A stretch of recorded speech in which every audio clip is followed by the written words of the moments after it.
Halo teman-teman, Fahmi di sini. Kali ini saya akan membahas tentang dislokasi bahu. Apa sih itu dislokasi bahu? Ada yang tahu? Kalau sudah tahu, coba komen di bawah.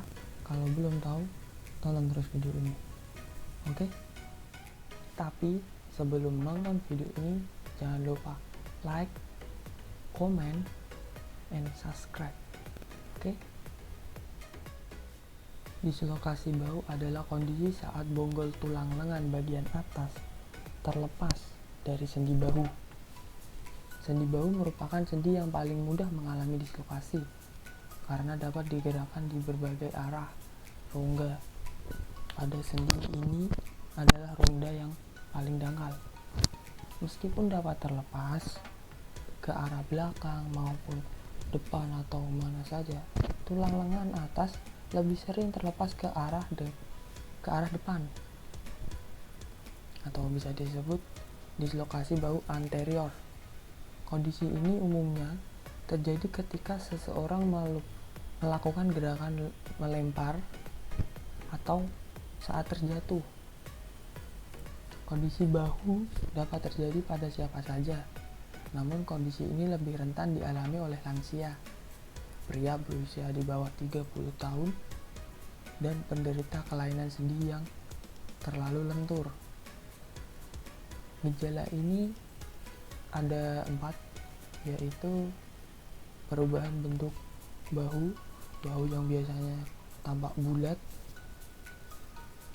sekarang terlampak kotak. Nah, itu akan terjadi dislokasi bahu. Dan yang kedua, adanya tonjolan di bahu. Ada tonjolan di mana? Di dekat bahu lah.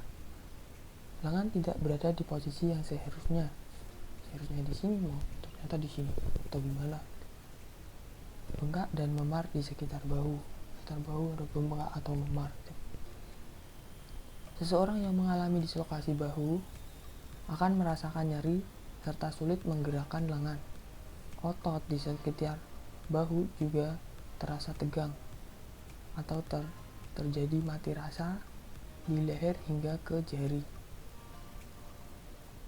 Segera hubungi dokter apabila Anda mengalami gejala-gejala tersebut. Penyebab dislokasi bahu ini ada 4. Yang pertama adalah olahraga, kecelakaan lalu lintas, jatuh, atau kesetrum. Kok bisa kesetrum ya? Nanti kita bahas. Yang pertama adalah olahraga. Jenis olahraga yang menyebabkan dislokasi bahu adalah sepak bola, voli, bulu tangkis, basket, dan lainnya olahraga yang menggunakan tangan. Dan yang kedua, kecelakaan lalu lintas. Salah satu contohnya adalah kecelakaan motor yang dapat menyebabkan benturan keras pada bahu. Yang ketiga, jatuh. Pada saat jatuh, tangan akan refleks untuk menahan tubuh. Hal ini yang dapat mengakibatkan dislokasi bahu. Dan yang keempat, kesetrum. Kenapa bisa kesetrum? Ketika tersengat arus listrik, otot lengan dapat melakukan gerakan tidak terkontrol yang dapat menyebabkan tulang lengan keluar dari tempat. Pengobatan dislokasi bahu. Pada dislokasi bahu yang ringan, pasien akan dilanjutkan untuk melakukan penanganan secara mandiri di rumah. Tujuannya adalah untuk meredakan rasa nyeri yang mencengkam proses pemulihan di dislokasi bahu ini. Perawatannya ada 3, yaitu kompres bahu, istirahatkan bahu, konsumsi obat peredam nyeri. Yang pertama, kompres bahu. Mengkompres bahu dengan es yang dibungkus handuk mengurangi dangkal dan nyeri. Lakukan selama 15-20 menit sebanyak 3-4 kali dalam sehari. Setelah nyeri dan bengkak reda, gunakan handuk yang direndam dengan air hangat untuk mengompres. Kompres hangat berguna untuk mengendurkan otot yang tegang. Lakukan kompres hangat selama 20 menit. Yang kedua adalah istirahatkan bahu. Bahu harus istirahat, bukan cuma otak, men. Jangan mengangkat beban berat dan mengangkat lengan. Jangan mengangkat lengan seperti ini ya. Sampai kondisi bahu membaik. Hindari juga melakukan gerakan yang sebelumnya menyebabkan dislokasi bahu. Dan yang ketiga, konsumsi obat nyeri. Obat-obat peredam nyeri seperti paracetamol dapat membantu mengurangi rasa sakit. Ikuti petunjuk pengarahan obat dan hentikan pemakaian obat setelah rasa nyeri itu selesai. Jika dislokasi bahu Anda terasa sangat parah, dokter akan melakukan pengobatan lebih lanjut, yaitu ada tiga. Pemasangan alat penyangga. Di bahu ada alat penyangga. Dokter akan memasang penyangga khusus agar bahu pasien tidak dapat digerakkan. Lamanya pemakaian penyangga tersebut dari kondisi bahu yang cedera bisa hanya beberapa hari atau bisa 3 minggu.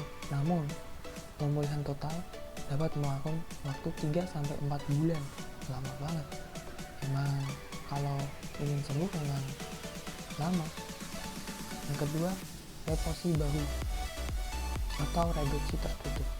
Dokter akan mengembalikan tulang lengan atas pasien yang bergeser atau terlepas ke posisi semula. Sebelum tindakan, pasien akan diberikan obat pelemas otot, obat penenang atau obat bius yang mengurangi rasa nyeri saat tindakan, atau rasa sakit akan segera berkurang setelah tulang lengan atas kembali ke posisinya. Operasi. Yang ketiga, operasi dilakukan oleh dokter ortopedi apabila dislokasi bahu sudah terjadi berulang kali dan jaringan penyokong di sekitar bahu sudah lemah. Operasi bertujuan untuk memperbaiki posisi serta mengencangkan jaringan penyokong yang lemah atau robek. Pasien juga perlu dioperasi apabila mengalami kerusakan pada saraf atau pembuluh darah. Namun, hal ini jarang terjadi. Komplikasi bahu. Dislokasi bahu dapat menyebabkan beberapa komplikasi, diantaranya kerusakan pada jaringan, kerusakan saraf, bahu tidak stabil dan beresiko terjadi dislokasi secara berulang, dan yang keempat, radang sendi. Pencegahannya adalah berolahraga secara teratur, memakai alat pelindung, dan berhati-hati dalam melakukan aktivitas. Jangan melakukan aktivitas secara over, nanti bahu kalian akan terluka. Terima kasih sudah menonton video.